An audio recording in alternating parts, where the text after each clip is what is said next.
Sup? Grid, a very well-known British game that, like many, isn't good enough for this list somehow. I know it says great games and not best games, but come on. Top Gear?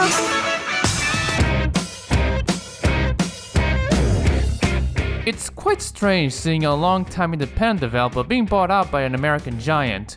But enough about Double Fine. UK-based Codemasters is very well known for a lot of things. Dizzy, Game Genie, Micro Machines, Colin McRae Rally and Dirt, Operation Flashpoint, and of course, the Jared and Labonte series. Wait, no. The Touring Car Association series, which I'm guessing that's what the acronym stands for, had a bit of success since 1997, even more so in Britain, with TOCA Touring Car Championship. The British Touring Car Simulator was lauded for its realistic handling and amazing model work, with the cockpit view and damage model being two of the highlights.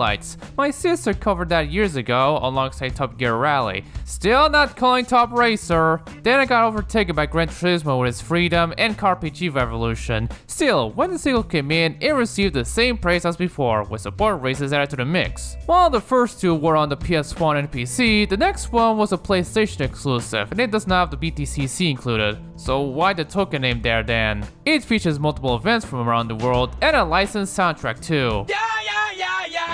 Well, the US version has it, which despite not having any stock cars at all, is apparently named Jared and Labonte Stock Car Racing. I didn't know Del Jared and the Labonte Bros were involved in— oh wait, it's their disappointing offsprings. It would have been a lot weirder if Jeff Jarrett was in it instead. While it wasn't as praised as Gran Turismo, it didn't matter as it surpassed it on sales one time in the UK, according to the December 2000 issue of official UK PlayStation magazine. The next generation got started, and to enter it alongside Colin McRae Free, they released TOCA Race Driver. It's much like World Touring Cars or racing worldwide events, except it has a story now, where you play as Ryan McToka becoming the best in the racing world while beating his brother. While the story was it did have the return of BTCC, despite winning popularity in real life, it has never returned since. Again, why the token name there? At least there's DTM and V8 supercars, so much so that the title would change for the regions they came from, which followed up in the next two games. TRD2, I hope that didn't sound wrong, doesn't have as much of a story as the last game. Who even needs it? Here's some casual sexism to make up for it. Hey,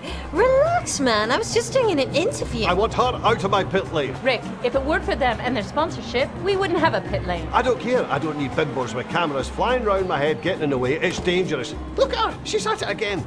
Still, the so-called Ultimate Racing Simulator, like their TNA to Polyphony or something, features a wide selection of racing events, including rallying and dirt racing for the first time. Also, it was the weirdest for some reason. 4 GT90s, British sports cars on ice, fictional city tracks as their cheat codes, creepy-ass cutscene graphics. And then there's TOCA Race Driver Free, which is much of the same, but without the casual sexism, woo. Actually, my favorite of the TRD trilogy, featuring more varied disciplines like old PF1 race cars and fucking monster trucks, group races, and a fantastic soundtrack. The cutscenes are even creepier though. Come here, I want to kiss you. And then the eclipse happened, and Codemasters accepted into becoming a godhand, causing a paradigm shift that started with the removal of the token name ever since.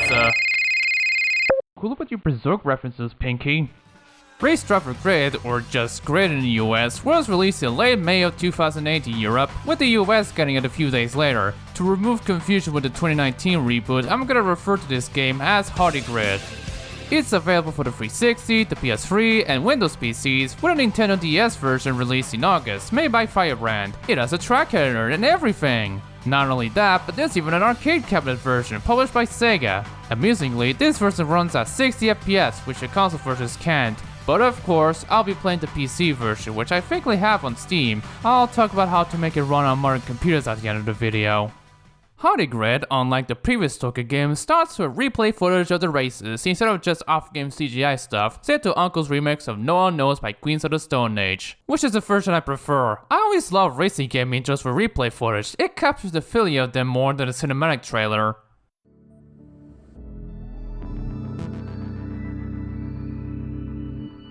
Ooh, this is taking me back. Let's make a new profile. Glad it's still from the era that allows multiple ones instead of sticking to one and risk resetting everything. Write your name, put your nationality, and choose what name you want to be referred by your mates. It's the start of that period when the codings implemented this feature in some of their games. And sadly, this game has this problem that plagued those same games, limited audio name choices. So if your name is Penelope, you're stuck with choosing a nickname instead. Disappointed that there's neither Pinkie nor Fuzzy Nuts here, but at least I can refer to you as Scooby, Gonzo, or even Dump Truck. Well done, Dump Truck. You're leading your class.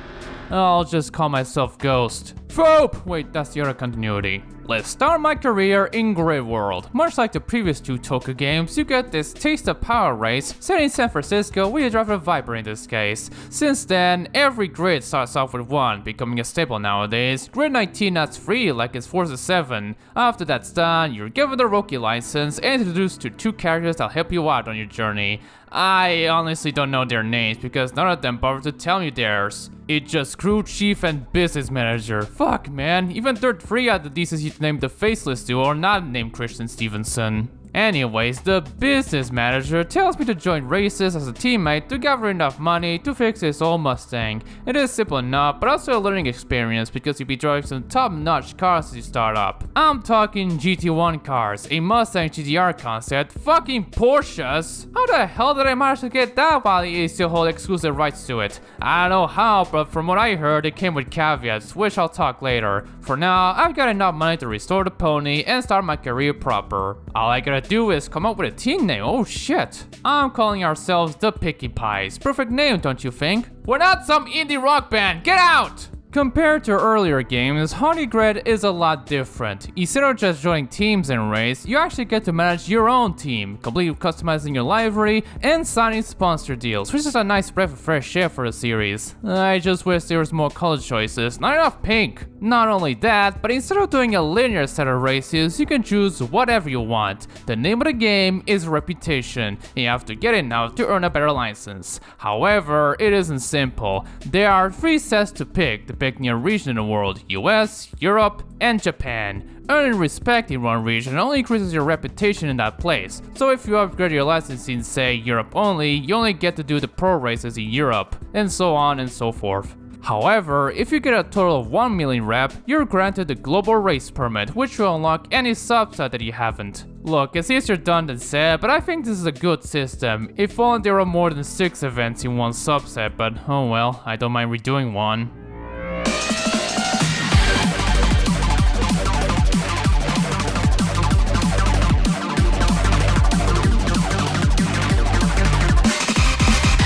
Honey Grid was well liked by fans for many reasons, but I sure hope the graphics aren't one of them. Look at this, it's really brown and bloomy and I don't like it. It almost looks like I'm playing in sepia tone. It is to be expected for a game released in 2008 to the peak of it all, but it's a look that never looked right and didn't age well. It tainted so many games of that era that we'd like to forget it.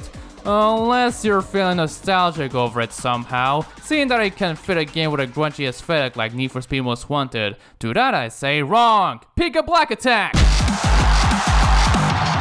Jeez, even the promo shots are more colorful. The only time the game ever got colorful was during the morning bits at the 24 Hours of Le Mans. Brown filled to bloom and smeared image aside, it looks pretty alright. Great looking models and scenery, as well as a good looking menu system with 3D text in a 3D garage. Love it.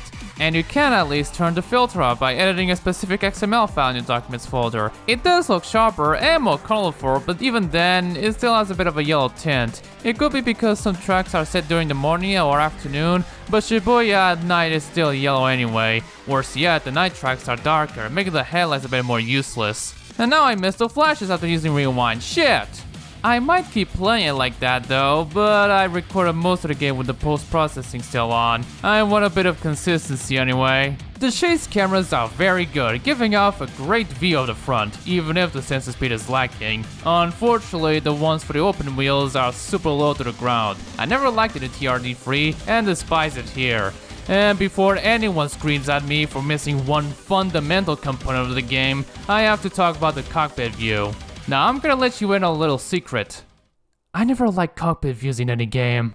I just think they're very distracting, they can have narrow views, or just don't show much of what's ahead, with most of the space taken over by the interior. And this game is no exception. It cares more about the steering wheel than what's ahead, and the view of the road takes up less than half of the entire screen. Look, I get that you want to showcase the animation of my driver turning and shifting, but I much prefer to see what's in front of me through the windshield. We don't actually see all the wheel when driving in real life.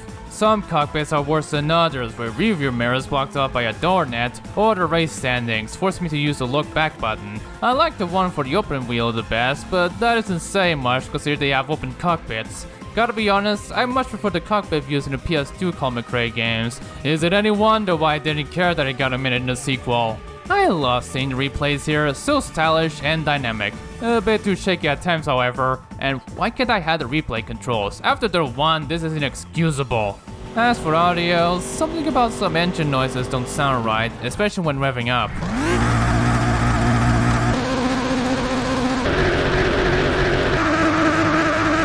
Dare I say it, but they sound like vacuums in a way. The only ones that sound good are the Mazdas because of their unique rotary sound, but other than that, I kinda don't like them. The audience I do, I really like their reactions whenever you hit a wall. It's the details, you know. There's voice acting. I mean, the previous Token games had it. Right from the get-go, you have your crew chief and business manager teaching you stuff. Or business manageress according to the credits. I'm not calling her that. Not only that, but there's also announcers during demo derby and drift events. I like to take special mention to the Japanese one.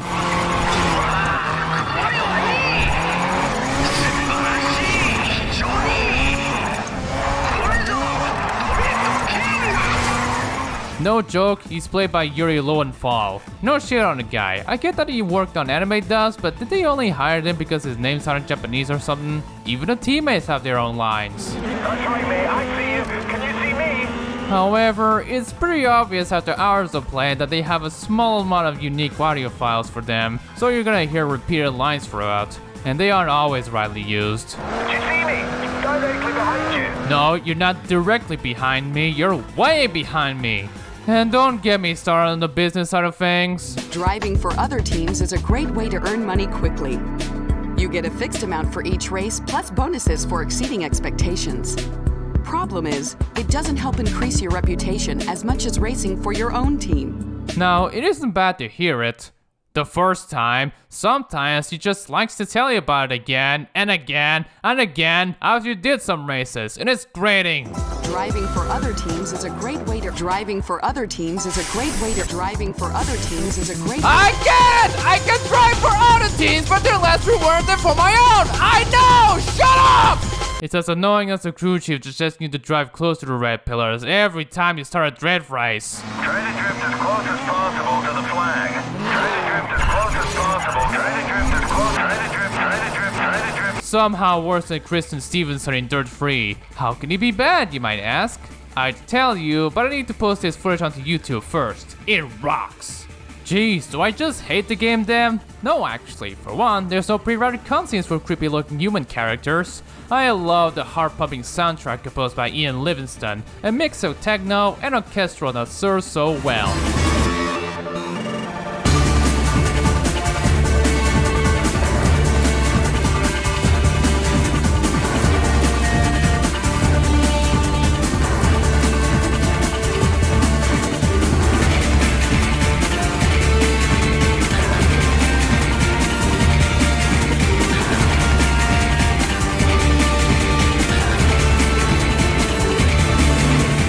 They only play during moments where you're close to earning a new license, or when it's the final minutes of the Le Mans race, or during the Raven West showdowns, but when they play, it's something special. I also like the menu songs, this time licensed, but have that chill sound, at least when you first start your career. It's actually my favorite of the soundtrack. The ones that have to upgrade in your garage are great too, especially the third one.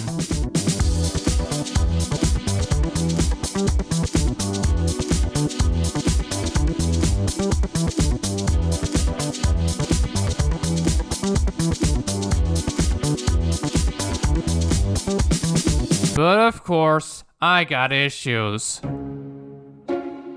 Much like how the replay controls don't go away no matter what, I find the replay music annoying. The so-called reloaded versions are based on the race music, but most of them sound like they're sped up.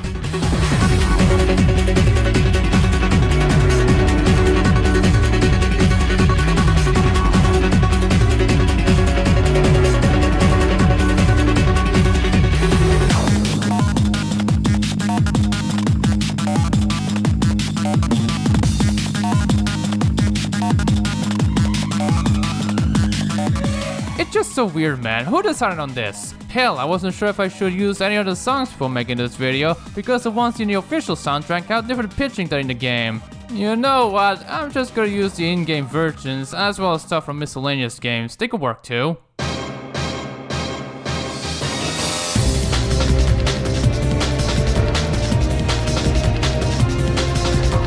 Finally, driving mechanics. Now, it's gonna be a bit difficult for me to talk about handling since, well, every class is different. Some cars are fast yet brake too late, like the prestige cars, others have quick turning and braking, like the open wheelers, and there are those I want to be drift. But whatever the case, in general, they're all great to drive. They're actually rather easy to drive, that is if you have assists on. Surprisingly, unlike in the Gran Turismo games where they're a detriment in my opinion, they can actually help you. A lot, which surprised even myself. I wasn't feeling about them at first, so I disabled at least one of them. Unfortunately, it made driving harder. Now, it is to be expected, but I also didn't expect a full-on race car to have such heavy turning. Why am I understeering? Why am I understeering? Why am I understeering? It makes sense when it's a Lassetti, but not when it's a Corvette. Yeah, it turns out having stability control off causes that. Switching back on solves it, but also subtracts a bit of repetition I'd earned. Whatever. After hours of playing it, I don't care about it anymore. I was under the impression that this was an arcade-style racing game. It is arcadey, the physics aren't as accurate to real life, but man, is it hard to drive without assists. And despite being an arcade racer, with no mandatory pit stops thankfully, there's still mechanical damage, and you can even wreck your car, ending your race prematurely. Don't let it lower your guard, it can be a grueling game. Now, before I continue with this, you guys ever played Sense in Time? That old Ubisoft game with a remake that's in development hell? Oh, why am I wasting time? This game has a rewind feature! Whenever you make a big mistake, simply head to Instant Replay and rewind to a time where you think it's possible to fix it. And voila, nothing ever happened! What I like about this feature compared to some others like Forza and frankly anything post-Dirt 3 is that you can have full control of the time bar so that you can rewind and reduce something from a specific point. Also, you have a limited amount. Depending on the difficulty, you can have up to 5 to only 1. It is a great way to challenge the player to use a flashback wisely, but if you don't want any of that modern stuff, you can enable Pro Mode, which turns off that and restarts entirely in Career Mode for more rep points. I've used Pro Mode for half the playthrough, and while it was fine at first, I then disabled it when I first entered the Drift event, and never looked back. And now for the opponents, as if the ones in Sega Rally Rival didn't traumatize me enough, I've been floating around normal and serious difficulty throughout my playthrough, and I have to say, those cheeky bastards got me after doing some rookie events. The amount of times I witnessed a pack causing a pile-up at the first few corners of the track astounds me. Whenever I get close to them, I just hope I don't get completely wrecked right after the start. But after that, the fun begins. Or the frustration begins sometimes. It's challenging to get first place, but it's mostly fair and possible. Even then, they can get so close behind you trying to steal it. It's anxiety-inducing. And then there were times that I feel I'm not even getting closer to the first place opponent. Sometimes they suddenly just get super good, it almost makes winning impossible. Although from what I played, it's more of a matter of how good they are at a specific track. If your crew chief tells you one of the drivers is great at it, be wary. This guy's a circuit favorite. Keep an eye on him. But sometimes you get lucky by someone spitting out. However, I saw that using stability control can make the serious difficulty a joke, because I tend to finish way ahead of them most of the time. There were times some random approached me, but even then, they didn't pass me until the end. Might as well bump it a little bit. Doesn't look too bad. Oh, for fuck's sake, come back here! Some things just never change. If you think those fuckers are a bitch, you've seen nothing yet. Sometimes, they show up. Raven West. Just our luck. We should aim for third. Raven West! Yup, the best fucking team in the entire game, composed of Nathan McCain, Ryan's canonical nephew, and the Steiner brothers. I think I should call it with the wrestling references. You will be having a hard time passing these two and then holding your lead. The duo are ridiculous, and the only way to ever win with them is to cheat. Blocking them, pitting them, whatever. Just don't get too cocky when you're leading, because they'll always be breathing down your fucking neck. Their appearances depend on the difficulty you chose. The harder you set, the more often they show up. So if you pick extreme, good fucking luck. I was kind of expecting that difficulty to just be, what if everyone was Raven West? But not even they compared to them. Now wait until the Codys make them into a bunch of Dick Dastarleys over a decade later. I'll talk more about them in a bit, but first, I gotta talk about the event brackets. So like I said, the columns represent the regions and the rows represent the licenses. Usually, the further up the card you go, the longer an event can go, but bigger the cash and rep rewards. Each event corresponds to a discipline, but some force you to use a specific selection of cards. And the track list can be randomized for every season, so no two attempts will be the same. So I guess it's a roguelite too. I mean, you already have Raven West showing up sometimes, so why not? I like it actually. I wish more games had randomized track lists in events. Speaking of, every time you complete a bracket, you get challenged by Raven West for a head-to-head duel against one of its drivers, with a big cash reward for succeeding. Actually a pretty good investment, even if you're racing against one of the best. You're gonna have to be patient, you're gonna have to tolerate their bullshit ways, and you're gonna have to block them when leading, all for the almighty dollar. Or euro, depending on your nationality. You can try again if you fail, but if you win, there won't be any repeats.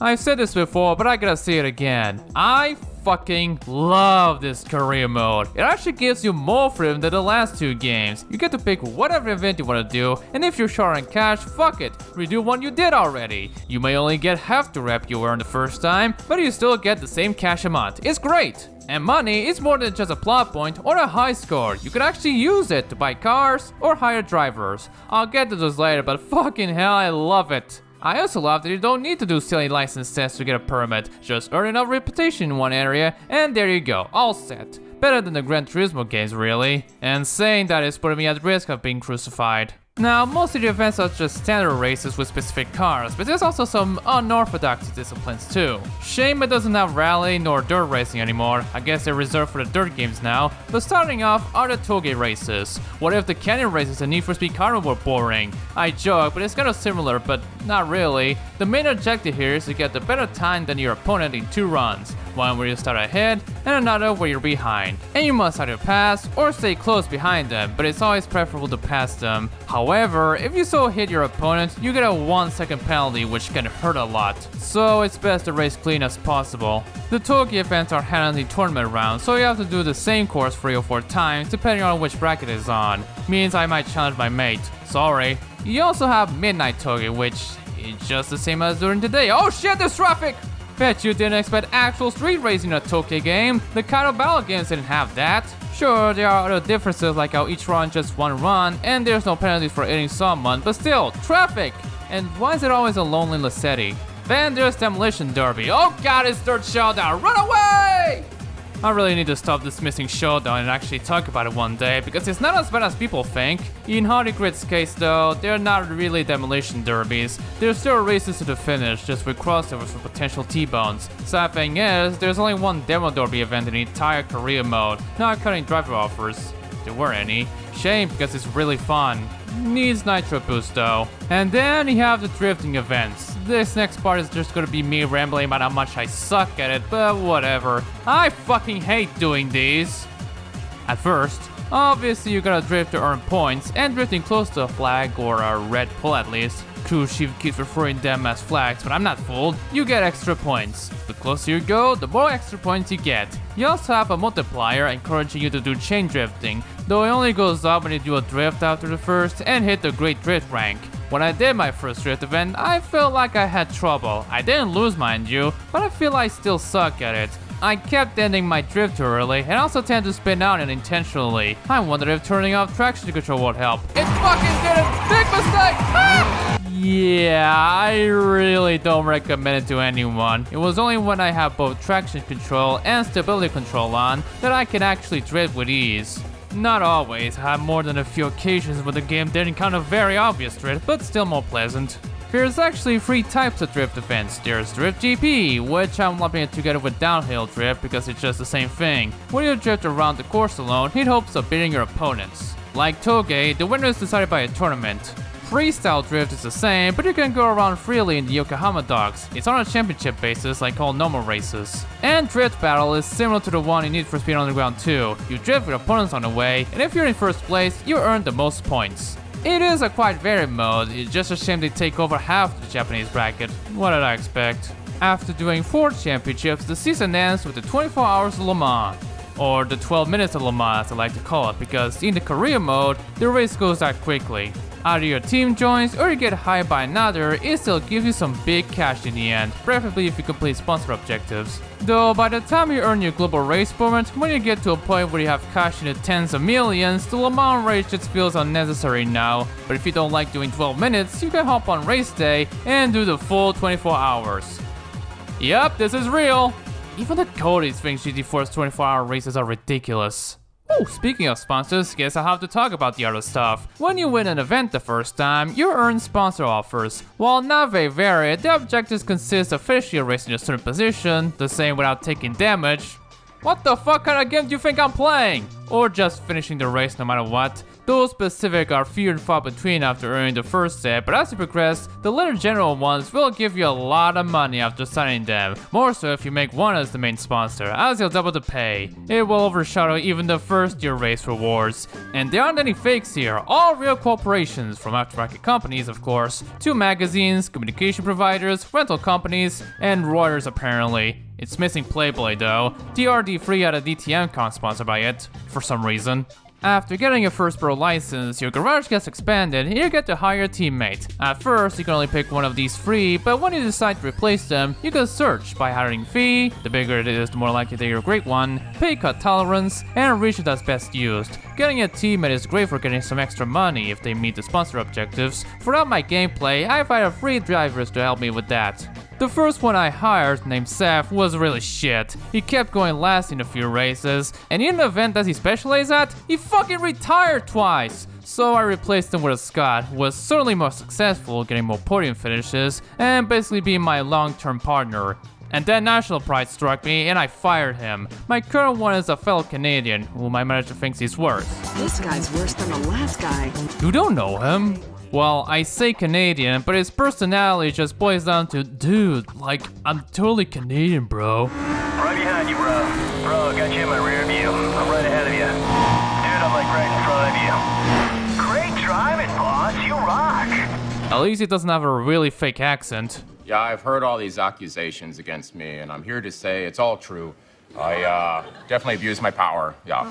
Why don't you tell the folks at home what you did exactly? Yeah, you know, I had this assistant, and I was real inappropriate, you know. What is this crap? On average, sometimes they get podium finishes, which, combined with the best sponsors, can grant me bigger cash rewards. While it's cool now, you can't do more with your fella. No commands to tell him to do something, you just get to hear if they're ahead or behind you, or which position they're at. Hanging on to second place at the moment, mate. Guess I have to wait till the 2019 game. Now for the tracks, and why are most of them street circuits? Seriously, more than half are set in cities. Not that there's anything wrong with city races, but I feel they cause more pileups than in proper race courses. Don't worry, they are licensed ones, but you only ever find them in Europe. And Turkey, if you want to be pedantic. There is only 6 real tracks in the game: Donington Park, Nürburgring without the Nordschleifer, Spa, Harama, a rare track to see in games, Istanbul Park, and Le Mans. The Prestige DLC pack adds Bathurst in Australia, but that's about it. The rest are just fictional, including Okutama in Japan. They couldn't add at least Tsukuba on the thing. The US is full of city races, and none of them are real! Detroit and Long Beach don't even use their actual layouts. Still fun though. Well, except for Milan. It seems I always have a hard time racing here, mainly because one of the opponents can be too good on it. The only highlight I like is the part where you cross this whole building. It's certainly better than the one in Scar, but fuck do I hate it. Same for Okutama, though it's more about consistency. The 4th version of the sprint layout I can do fine, but in the reverse variant, the opponents make winning a hard one. Shibuya is pretty fun, taking place at night and with tight corners. Shit about the fucking filter, have I mentioned that? Frisco, I like the jumps, don't care about damper damage. Mount Harana, while not exactly like the real deal, for one, the road is really wide, it's quite fun driving up and down. That's the thing about the tracks, even if it's a real circuit, there's still a bit of artistic license. The soft track in particular have sections that are wider than in real life, and all of them but Le Mans have reverse variants. Seriously! Back when Polyphony was developing Gran Turismo 2, they wanted to add a reverse variant of Laguna Seca, but they decided against it. Meanwhile, 9 years later, here's Codemasters doing the same and improving that multiple times. But after TRD3, where a lot of real American and Australian tracks, is still a big disappointment. I sure hope the sequel fixes that. Also, I feel Special only have one layout because the GP and Sports Car versions just have different starting positions. At least the car selection is great. Aside from Le Mans series and the 24-hour stuff, it's a shame there aren't any licensed disciplines. No BTCC, no DTM, no V8 supercars. There was gonna be DLC about it at one point, but that got cancelled. But what's in it makes up for it, like 2 of the WCCC cars, the Beamer and the Lassetti, muscle and tuner cars for drifting and racing, actual supercars, the old TVR Tuscan, 2 open-wheelers, and even the unlicensed Demodomi car. All enjoyable in my book. But remember when I said something about Porsche?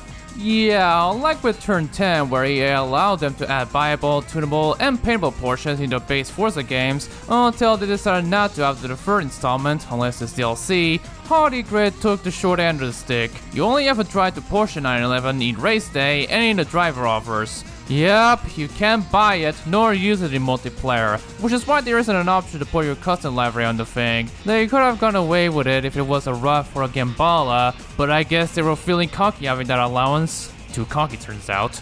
There's 43 cars in total on the base game, but then you have the DLC packs, 8-Ball and Prestige, bringing the count to 61. More supercars, more tuner cars, a McLaren F1, and even Ferraris too, none of that conic bullshit. Unfortunately, they only ever used in race day and multiplayer, but at least I can put my livery on them.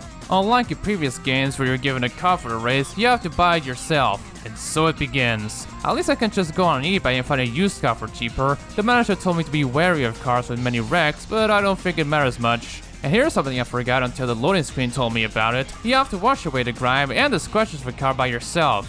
So that's why my car looked like shit whenever I started a race. The fuckers didn't clean it for me! Before I move on to other stuff, I just need to finish something after doing all the global race events. Defeating Raven West in Le Mans with Koenigsegg X. I'm sure this is gonna be a cakewalk. Fuck! Well, there's no turning back. It's time for rage. What?